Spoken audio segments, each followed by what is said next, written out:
Olá pessoal, tudo bem? Quem vos fala é o professor Salomão. Vamos dar, portanto, seguimento à nossa videoaula. Pessoal, vamos aqui novamente disciplina, formar para vocês que já alimentei aqui o portal, aula anterior. Vamos aqui o material. Esse material é expandido, é novo e revisado. Inclusive o conteúdo de páginas é maior. Vamos aqui, portanto, especificamente na parte a que a gente ficou para concluir, tudo bem? Bem, pacto comissório real contratual e extinções. Falamos aqui pontualmente. Agora, pessoal, vamos encerrar essa parte aqui de cláusula resolutória ou resolutiva, ou para Pablo Stolzen, somente pacto comissório. Bem, primeiramente, pessoal, independente de ser Pablo Stolzen ou demais doutrinadores, todos eles falam que o pacto comissório ele é nulo, tá? A utilização da expressão pelo jurista não é uma utilização atécnica, pelo contrário, é em razão do tradicionalismo doutrinário. A doutrina tradicionalmente usa a expressão pacto comissório como também uma referência no artigo 474 do Código Civil. Eu, particularmente, prefiro seguir a orientação do jurista Flávio Tartucci em eliminar essa aplicação dessa expressão aqui para o dispositivo do artigo 474. Mas se você for, por exemplo, pegar o Venosa, ele também vai citar aí pacto comissório. Bem, o que é essa cláusula resolutiva, cláusula resolutória, né? Ou, como fala Flávio Tartucci, pacto comissório contratual? Bem, primeiramente vamos entender o seu significado legal. O artigo 474 do Código Civil diz o seguinte: a cláusula resolutiva expressa opera de pleno direito. A tácita depende de interpelação judicial. Então, a cláusula resolutiva ou resolutória, ela pode ser expressa e tácita. A cláusula resolutiva ou resolutória expressa, ela, quanto à sua implementação, ou seja, a situação em que o devedor ele é inadimplente, ele se opera-se instantaneamente de pleno direito. A tácita depende de apreciação judicial. A cláusula resolutiva é aquela situação daquela previsão contratual natural em razão do cumprimento, da inadimplência por parte da parte naquilo que foi avançado, naquilo que foi contratado. E aí vai gerar o direito, né, a justa causa para a extinção do contrato. Isso não significa dizer como é o pacto comissório, pessoal, do pacto comissório real, nós vimos ainda há pouco, o artigo 1428, que automaticamente vai para a esfera de propriedade, a esfera de posse do credor. Não existe isso. Aliás, o próprio artigo 1428, vamos só mais uma vez recapitular, ele é categórico. Ele diz que é nulo a cláusula que autoriza ao credor que vem, credor penalista, anticrédito ou hipotecário, a ficar com o objeto da garantia, se a dívida não for paga no vencimento. Então, isso não significa dizer que ele não pode dar o bem, portanto, como forma de implemento. Ou seja, é perfeitamente admissível a dar sem pagamento. Então, essa cláusula aqui, resolutória ou resolutiva, ela é uma cláusula natural dos contratos, pessoal. É a cláusula que diz, olha, você não cumpriu com sua parte, infelizmente acabou o contrato. É isso. Agora, veja, ela pode ser expressa ou pode ser tácita. Tudo bem? Agora, dando seguimento à nossa trajetória, o artigo 475 ele vai repetir aquilo que a gente já havia falado no início. Ok? O artigo 475 do Código Civil diz o seguinte: a parte lesada pelo inadimplemento pode pedir a resolução do contrato se não preferir exigir-lhe o cumprimento. Então, veja, a pessoa que é lesada, né, a parte contratual, ela pode primeiramente dizer, olha, cara, rescinde o contrato porque nós não temos aí mais o que fazer. Agora, você vai ter que, por sua parte, dar seguimento ao cabo aquilo que foi contratado. Ou, no caso contrário, cabendo em qualquer dos casos, as perdas e danos. As perdas e danos, como a gente já havia falado lá no artigo 402, combinado com o artigo 404 do Código Civil, que a gente inclusive analisou lá no início da nossa fala, vai envolver, pessoal, os danos emergentes e os lucros cessantes. Lá no artigo 402 diz que os danos emergentes é o que efetivamente a pessoa perdeu. E o lucro cessante é aquilo que a pessoa razoavelmente deixou de lucrar. Vamos supor um taxista, né, que sofre uma colisão veicular, e aí nesse contexto e consequência, aquilo que efetivamente ele teve prejuízo, que é o dano patrimonial, é o chamado de danos emergentes. Ou seja, efetivamente a pessoa perdeu. Em contrapartida, aquilo que a pessoa deixou de oferir ao longo do tempo, porque ficou com o carro parado, ficou no prejuízo, é chamado de lucros cessantes, ou seja, aquilo que ele razoavelmente deixou de lucrar. Pessoal, dando seguimento, né, inclusive nós já resolvemos essas duas questões aqui, uma da OAB 2019 e da FUNESP, tá? Vamos aqui fazer a distinção entre pacto comissório real e pacto marciano, tá?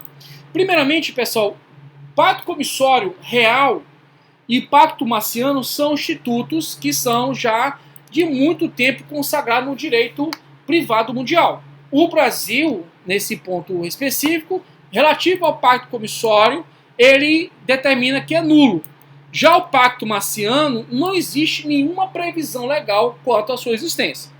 Agora a gente tem que entender pontualmente que o pacto marciano, pessoal, por ser pacto, né, pacto comissório real, pacto comissório contratual, pacto comissório marciano, por ser pacto, ele é uma cláusula acessória dos contratos.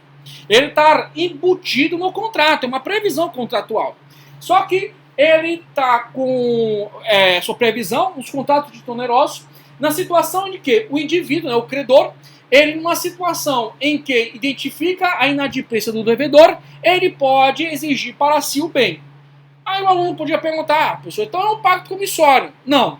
A diferença é o seguinte, que no pacto comissório, ou pacto comissório real, não existe a possibilidade de execução, ou seja, de um viés judicial para ver, inclusive, o contraditório. Não existe essa prerrogativa.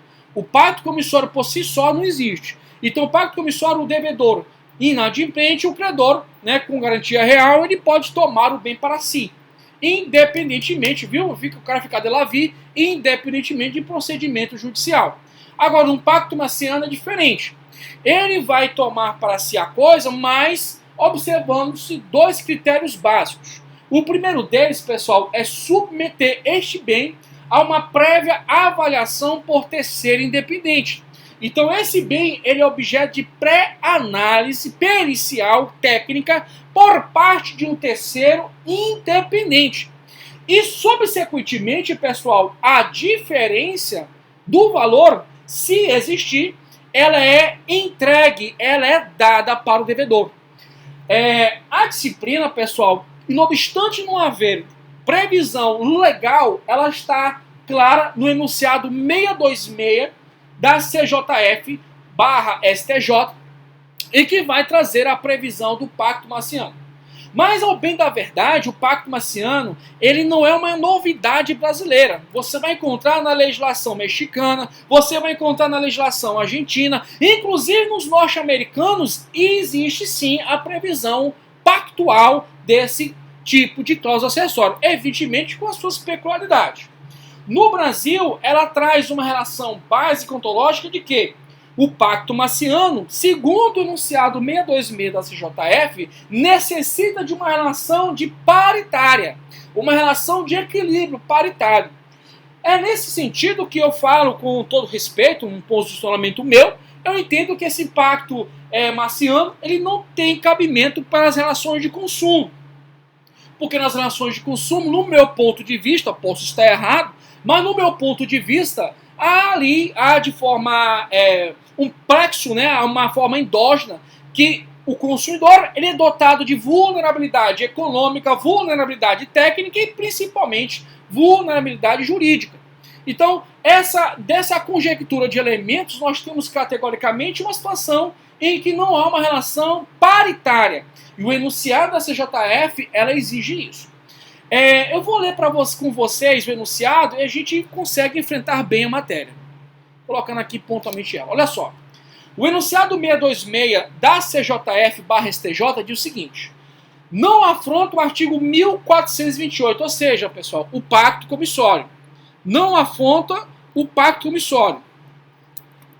Em relações paritárias, o pacto marciano. Então, veja, é uma cláusula contratual acessória. Não obstante aqui não previsto, é uma cláusula acessória. Então, o pacto marciano, cláusula contratual, que autoriza que o credor se torne proprietário da coisa objeto da garantia mediante a aferição de seu justo valor. Então, para que haja essa aferição do justo valor, a doutrina, pessoal, de forma majoritária, ela implementa o entendimento que haja a presença de um terceiro independente para fazer a análise pericial do valor do bem. E, subsequentemente, ó, que a conjunção aditiva é e restituição do supérfluo, né, que é o valor chamado sobressalente ou residual. E aí o enunciado diz que é o valor do bem garantia que excede a dívida, ou seja, o valor residual. Bem, trazendo aqui as análises, a nível jurisprudencial é caduco, não existe uma dilação jurisprudencial da matéria, pelo contrário, existe muita força de vontade por parte da doutrina, aliás, a estar agraciada pela doutrina o pacto marciano. Ele tem, portanto, as suas vantagens ao nível de enxugar os processos, em especial nas fases de execução, mas em contrapartida, trago esse meu posicionamento, essa minha óptica, de o pacto marciano não ser adequado, pelo menos como está sendo construído pela doutrina, nas relações jurídicas de consumo. Agora, evidentemente, uma relação jurídica civil, propriamente dito, que não há na relação de consumo, né, no seu bojo conceitual, ou seja, afastada da Lei 8.078 de 90, peço venha, 8.078 de 90, afastada da lei do Código de Defesa do Consumidor, a Lei 8.078 de 90, nós tivemos, por exemplo, um contrato civil, um contrato mercantil, um contrato comercial, propriamente dito, eu não vejo empecilho nenhum. Mas uma relação de consumo, eu acho forçação de barra ainda. Bem, trago para vocês aqui a justificativa da CJF em relação à matéria e trago para vocês aqui uma doutrina bastante pontual, trazida pela jurista Gisela Sampaio da Cruz Guedes e da professora da PUC do Rio, Maria Célia Bodin Moraes. A primeira professora da UERJ, do estado do Rio de Janeiro, e a outra professora da PUC do Rio de Janeiro, tá? Juristas bastante conhecidas aí no mercado, todo mundo já conhece as suas obras, etc. Bem, nesse sentido de consequências, vamos retomar aqui, pessoal, fechada essa parte aí dos contratos. Peço venha do pacto marciano, do pacto comissório, nós vimos há pouco. Eu queria deixar só um adentro de uma preocupação com vocês.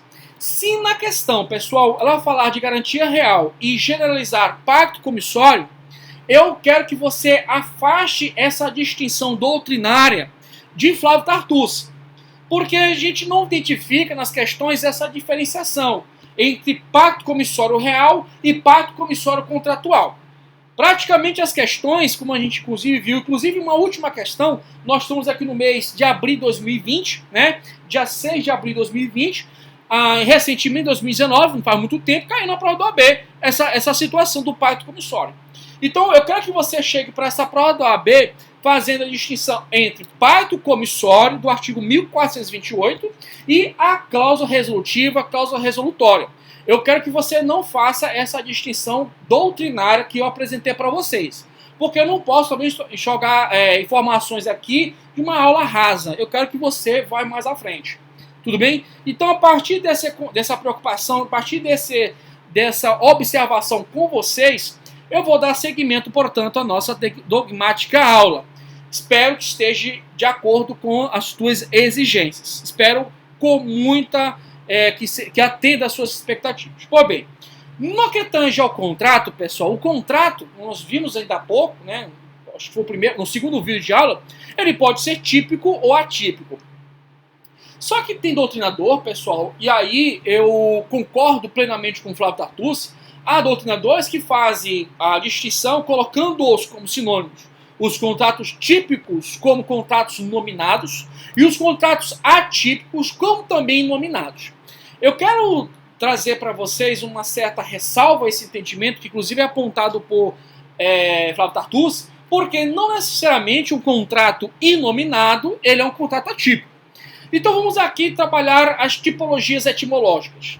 Quando se fala em contrato típico, pessoal, é um contrato que está estampado toda a sua estrutura normativa, toda a sua indexação como contrato na obra legal.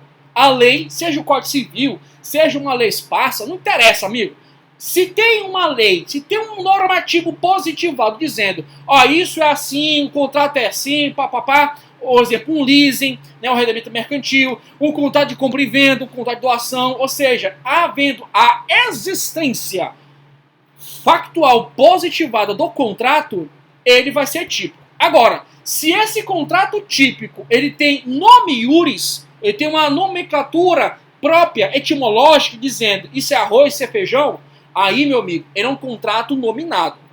Agora veja, no que tange o contrato atípico, é um contrato sui generis. Primeiro que é um contrato sui generis. Não vamos aqui bater no peito, em razão da autonomia privada, os contratos, a maioria são atípicos. Não, a maioria dos contratos são típicos. O legislador teve uma atividade hercúlea, né, uma atividade milenar de construir e desenvolver a grande maioria dos contratos. Inclusive estão previstos aí no normativo legal. Isso é fato. Só que o contrato atípico, pessoal, ele não tem uma previsão plena da sua estrutura. Ele tem, pessoal, como contrato que o é, observar os requisitos de validade de todo e qualquer negócio jurídico, ou seja, agente capaz, objeto lícito possível, determinado ou determinável, forma prescrita no defesa da lei. Tem que haver a manifestação de vontade, que tem que ser livre, consciente, informada, desembaraçada e dotada de boa-fé. Cara, tem que ter os critérios mínimos de validade. Como também tem que observar, pessoal, pontualmente, a autonomia privada. Está lá no artigo 421, tem que observar os princípios que vão indexar os contratos. O pacto sunt servanda, a força obrigatória dos contratos, no caso, a autonomia privada, o próprio princípio da dignidade da pessoa humana, a função social do contrato. Então, contrato por contrato, tem que observar isso. Fora a parte, esse contrato atípico também tem que observar as regras de impedimento legal e também constitucional. Então não é uma coisa aqui do samba do crioulo louco, sabe, uma coisa solta, não. Contrato atípico é um negócio sério. Está lá previsto. Agora veja, olha a peculiaridade. O contrato atípico, ele é contrato. Então tudo que for parte geral dos contratos, ou seja, a nossa fala até agora, ele tem que observar. Agora veja, no que tange a sua estrutura, a sua mecânica de execução, fica ao cargo da genialidade humana no exercício da autonomia privada.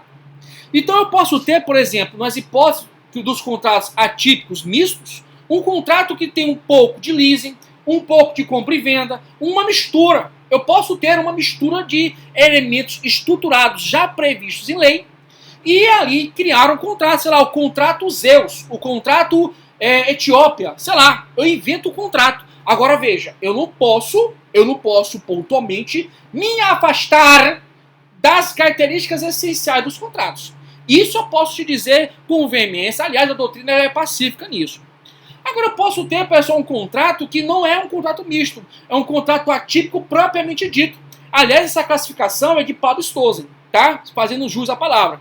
Então o Pablo Stossen disse, olha, existem contratos atípicos que são mistos, né, que são uma espécie de salada, o cara vai pegando ali vários elementos, montando o contrato que ele quer, evidentemente observando os requisitos de validade, observando aí, pessoal, as regras de impedimento legal e constitucional, enfim, ele tem que observar o crivo da legalidade.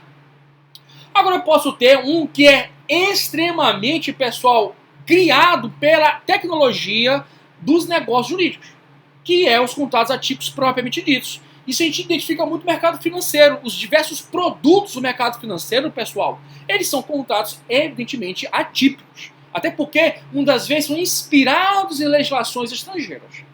Agora veja, para finalizar esse expoente aqui de informações, eu quero deixar bem claro para vocês que não é porque o contrato é atípico que ele é inominado. Não. Ele é inominado porque a lei não traz uma nomenclatura para ele. Evidentemente, o contrato que é atípico, porque não tem uma previsão legal, ele é inominado. Mas não é porque é atípico que o torna inominado. Porque eu posso ter um contrato típico inominado. Tudo bem? Meu pessoal, vamos aqui dar, portanto, segmento aqui à nossa aula. Bem, trago aqui de uma forma bem singela, com toda a humildade do mundo, com o intuito de te ajudar, uma dimensão conceitual. Bem, conceituar algo, pessoal, o certo, né, seria trazer uma expressão mais simplificada. Porque o termo conceito vem do latim conceptum, que é conceber. E a ideia de conceber, ela tem uma genialidade da simplicidade, coisa que poucos têm. Eu não tenho. Então, dentro de um limite humano, eu trago para vocês um conceito relativo, mas bastante interessante. do que é contrato. Bem, do latim contractus, eu vou ler agora, do latim contractus ou contracts, envolvendo partes contratantes, podendo ser unilateral, uma doação pura e simples, bilateral, compra e venda, ou plurilateral, contrato social. Só para, geralmente o aluno faz essa pergunta, quando você cria uma sociedade, né, você chama pessoas, chama seus amigos para criar uma sociedade, bem, aplica-se a teoria da realidade técnica, que está no artigo 45. Para não perder a gingada da aula, eu vou ler mentalmente, mas você confirma aí a minha palavra, tá? Então, lá no artigo 45 do Código Civil, diz o seguinte: começa a existência legal das pessoas jurídicas de direito privado com inscrição do ato constitutivo no respectivo registro. Então, veja, o 45 do Código Civil, ele diz acerca da teoria da realidade técnica. Assim sendo, nessa teoria diz o seguinte, que existe, portanto, a necessidade de que a criação da sociedade, a criação da pessoa jurídica, que é ficcional, ela necessita de um documento, que é um contrato. Ou seja, pode ser um contrato social ou um estatuto social. E esse contrato ele é submetido a registro. Olha que lance legal dos contratos. Ou seja, o modus operandi, excetuando, pessoal, as fundações, que ela pode ter como ponto moldar o germe um testamento, né? Uma alocação patrimonial, mas as sociedades, pessoal, elas têm como ponto de sua nascência um contrato. Pô, são pessoas que identificam-se mentalmente com esforços para uma conceptura de uma atividade de índole econômica. Porque sociedade, pessoal, seja simples ou empresarial, o intuito, o modus operandi dela é uma necessidade, um intuito econômico.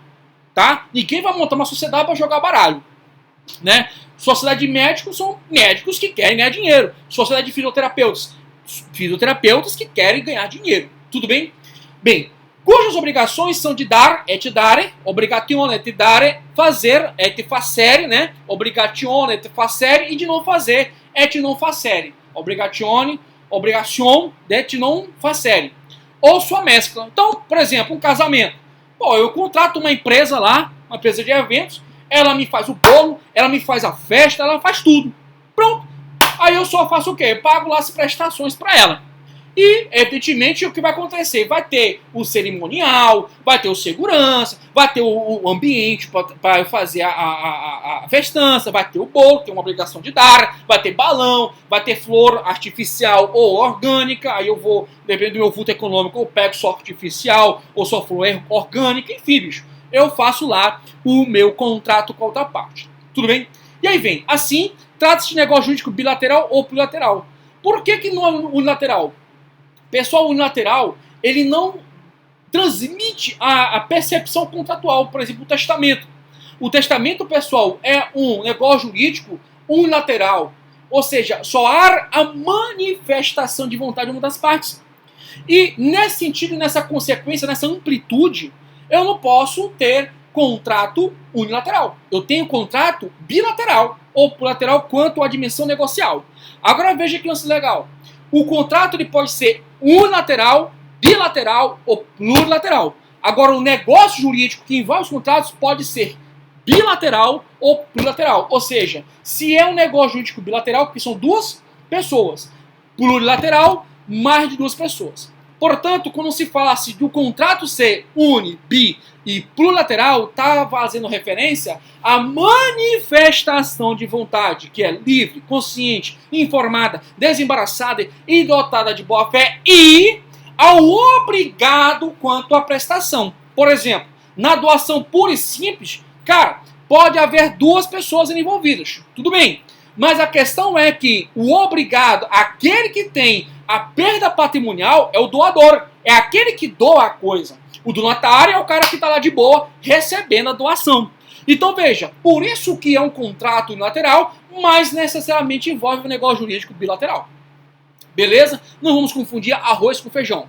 Bem, assim trata-se de negócio jurídico bilateral ou plurilateral, em que partes plenamente capazes aperfeiçoam prestações e ou contraprestações. Porque eu posso ter um contrato, pessoal, que não tenha a modulação de contraprestações, por exemplo, a doação pura e simples. Entre si, com o fundamento da manifestação de vontade original, livre, consciente, informada, desembaraçada ou tá de boa fé. objetivando, no âmbito da autonomia privada, convencionar certos e determinados efeitos jurídicos. Até porque, pessoal, o contrato, contractus, né, contractis, envolve, pessoal, uma modulação de efeitos. É a distinção de um ato jurídico em sentido estrito. Porque no ato jurídico em sentido estrito, pessoal, os caras, eles não têm a prerrogativa de modular os efeitos. Por isso que tem parte da doutrina, eu não concordo, tá? Deixo bem claro, que o casamento é um ato jurídico em sentido estrito. Eu não concordo. E mais à frente eu vou explicar por quê. Mas eu vou adiantar só uma parcela do raciocínio. Eu sigo a teoria contratualista, né? Eu afasto a eclética e a institucionalista. Eu trago a percepção contratualista, que o contrato é uma manifestação de vontade, que tem duas pessoas, um negócio jurídico obrigatoriamente bilateral, e, sob o reflexo dela consequente, as partes elas podem convencionar entre elas a modulação dos efeitos do regime patrimonial. Evidentemente, a legislação ela indica quais são, tá? Mas é possível fazer uma certa a autonomia privada nesse contexto. E eu vou te explicar isso mais à frente por quê. Ainda mais em família, que também vou explicar por quê. Bem, desejados entre os seus membros, não violando o campo da legalidade, da ordem pública, da segurança nacional, dos bons costumes e da função social do contrato. De tal maneira que os contratos, como fonte das obrigações, não vamos esquecer, pessoal, o ato ilícito é fonte das obrigações, o contrato é fonte das obrigações, pessoal. Tá? Então o contrato, como é contrato, ele pode criar, modificar, extinguir, conservar direitos e obrigações, mas, olha só, de caráter econômico ou patrimonial. Os títulos de crédito também são fonte das obrigações, mas eles não são contratos. Então, pessoal, feito isso, tranquilo, show de bola. Bem, aqui, pessoal, eu vou sintetizar as informações com base nessa leitura aqui e eu fecho esse modus operandi dessa aula, tá ok? Eu acredito que vocês estão entendendo, tá? Espero de todo o coração a melhor forma possível o entendimento de todos. Bem, pessoal, primeiro ponto de análise. A expressão contrato, veja, numa origem etimológica, eu não estou falando daquilo que a gente trabalhou anteriormente, estou falando de uma percepção etimológica. Um gênero, contrato, pessoal, sempre vai envolver uma celebração de acordos em que os efeitos são determinados entre as partes. Por isso que a origem é do contractus. E aí, pessoal, ocasiona o nascimento de obrigações de dar, fazer e não fazer. E é também nessa essência, nessa essencialidade, nesse primor, que o contrato é fonte das obrigações. Agora veja, pessoal, o fato de haver um contrato sinalagmático, por exemplo, uma compra e venda, é porque forma um sinalagma. É porque envolve prestações e contraprestações reciprocamente contrapostas. Eu tenho direitos e eu tenho deveres no contrato. Então veja, se eu sou credor, eu tenho direitos no contrato, mas também tenho deveres. Na mesma essência e modulação dos efeitos, tem também outra parte, mesmo um sujeito passivo preponderando a carga de deveres, ele também tem direitos. Bem, feito isso, pessoal, convenção. Convenção é bem tranquilo. Convenção vem da expressão, eu vou soletrar aqui para vocês, né, já que é uma videoaula, é convenire. Convenire, é bem feio, né? C-U-N, espaço venire, V-E-N-I-R-E, V-E-N-I-R-E, convenire, que significa, pessoal, convencionar. Significa, pessoal, também, uma origem mais, você buscando o dicionário Aurélio, né, você vai encontrar também uma referência de deliberação, de acordo, de tratativas e ajustes. Então a convenção, as partes, elas convencionam, ou seja, elas ajustam todos os efeitos do pacto celebrado. Agora, nesse contínuo, nessa consequência, pessoal, existe, portanto, uma situação de deliberação harmônica e conjunta. Para você entender categoricamente dessa percepção etimológica, não é porque há uma convenção, um ajuste entre as partes, que é um contrato. Agora, nada impede que tenha nesse ajuste uma natureza negocial ou uma natureza contratual. Por exemplo, a novação, pessoal, que é uma forma, portanto, de ajuste de um acordo entre as partes, ela tem natureza negocial por parte de Pablo Stolzen. Em contrapartida, para o jurista Carlos Roberto Gonçalves, tem uma natureza jurídica contratual, tá? Então, a convenção, ela tem essa prerrogativa, existe uma deliberação conjunta de ajustes, que não necessariamente, pessoal, envolve uma relação de submissão, uma relação de de imposição, tá ok? Falando em imposição, nós temos aqui o pacto, de pactum, isso é bem fácil de gravar, pactum, P-A-C-T-U-M, pactum, ou pactas, tá? Vem a transmitir a ideia de uma obrigação unilateralmente opostas ou adjeta. Então veja, ela é unilateralmente oposta ou adjeta. Os pactos significa dizer que eles aderem à condição das cláusulas contratuais. Os pactos, eu posso dizer que cada cláusula contratual vão desenvolver pactos. Só que existe pactos que desenvolvem uma natureza pura, uma natureza específica que gera uma nomenclatura própria para ela. Por exemplo, pessoal, o pacto comissório, né? E aí nós temos aí a divisão em pacto comissório real ou contratual, conforme fala o Tatus, é uma nomenclatura de um pacto, que é uma cláusula adjeta, né, uma cláusula acessória, que está lá embutida no contrato mãe. Bem, na mesma essência e na mesma consequência, eu também tenho a retrovenda. Então, isso são nomenclaturas porque são próprias de condições contratuais que envolvem cláusulas. E essas cláusulas são pactos, são termos celebrados de um conjunto maior que é o contrato. A expressão sinalágma, pessoal, é, na realidade, uma resultante de um acordo entre as partes ali celebradas em criar, pessoal, justa contraposição. Uma parte com a outra, ela estabelece situações em que uma tem prestações e a outra tem contraprestações. Dessa conjectura de um sinalagma, pessoal, nós temos a situação que envolve os contratos bilaterais. Então não vão achar estranho a expressão contrato sinalagmático, tá? Eu já vi num livro português a expressão contrato contractual, né? É um pleonasmo, né? De fato, mas ela traz a ideia de um sinalagma, né? De um contrato sinalagmático. Agora veja, contrato sinalagmático não significa dizer que ele é o gênero. Contrato sinalagmático, pessoal, é aquele que tem prestação e contraprestação bem definida. Existe o autor com uma prestação, existe o sujeito ativo com prestação e o sujeito passivo com a contraprestação. E aí, quando tem uma multiplicidade de prestações e uma multiplicidade de contraprestações, aí que eu tenho os contratos plurilaterais. Ok? Então não vamos confundir esses aspectos. Bem, dando segmento, como eu estou falando para vocês, eu estou indo bem rápido, assim, só tirando miúdos aí das diferenças, né? Aliás, é uma aula inaugural, uma aula eminentemente teórica, então é para a gente não ter mais dúvidas quando for enfrentar questões mais delicadas. Então, protocolo de intenções, pessoal, é mais comum nesses contratos mais valores exorbitantes, né? Contratos assim, bastante estruturados. Então, veja, existe uma possibilidade de ter um instrumento genérico que não é um contrato, que venha reduzir, pessoal, nos seus termos, intenções gerais iniciais para que haja futuramente um contrato ou uma convenção. E isso é chamado de protocolo de intenções. Então, protocolo de intenções são instrumentos, é um instrumento genérico que vai sintetizar, pessoal, reduzir a termo, né? Ter, portanto, no seu conteúdo considerações que vão informar pontualmente a vontade de aperfeiçoar pontualmente um contrato ou uma convenção. Ok?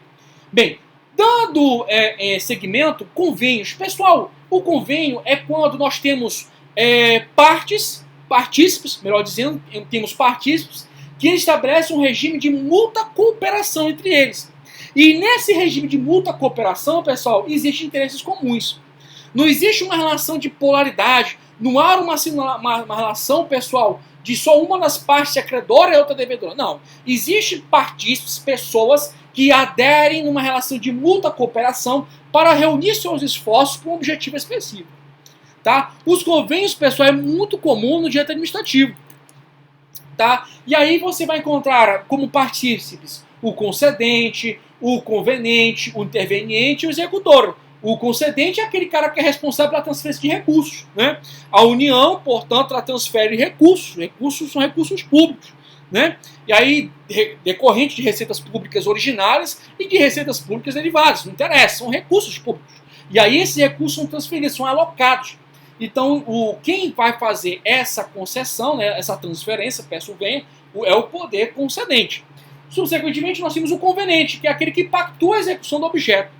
E, por fim, tem o interveniente, aquele que participa da manifestação do consentimento, né? Aquele que participa, portanto, das tratativas, assumindo obrigações em nome próprio. E, por fim, o executor, aquele que tem que trabalhar, que tem que cumprir as determinações, portanto, do convênio. Tá? Pessoal, eu estou vendo aqui pela carga horária aqui, está ficando um pouco longo a nossa videoaula, né? Já passamos aqui bastante o nosso horário. Vou parar por aqui para não ficar muito longo a nossa videoaula. Vou dividir mais e mais aqui para não ficar também pesado para quem for utilizar o celular e uma internet ruim, não sei. Um grande abraço, fique com Deus, até a próxima, se Deus quiser. Abraço!